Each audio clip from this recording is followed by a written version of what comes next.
President Benigno Aquino III has raised the possibility that the Philippines would no longer deploy troops in UN peacekeeping operations. He said this during a ceremony in Malacanang Palace where he led a hero's welcome for soldiers who were pulled out from the Golan Heights last September.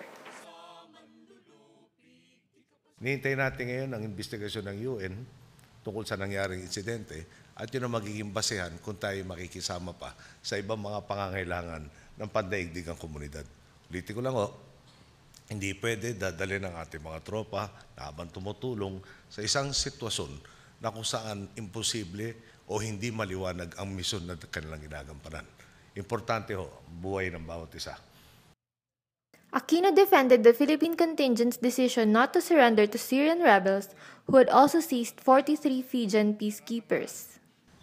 Sa masamang palad, nangyari na nga yung ating kinakatakutan, itong mga rebelde na pinuntahan tayo, at yung mga umabot sa aking mga balita na inutusan kayong ibaba ang inyong armas, ay tayo hindi makakasangayon dun. Simple-simple naman po yan. Pag tayo ginawang hostage, di lalo magiging komplikadong problema at talaga limitado naman ang kakayahan natin na magpadala ng rescue force dito. At ating pinanindigan ito. The President awarded 2 Distinguished Service Medals and 8 Gold Cross medals to members of the contingent led by UNDOF's Filipino Chief of Staff, Colonel Ezra James Enriquez. This is Francis Mangosing for Inquirer.net.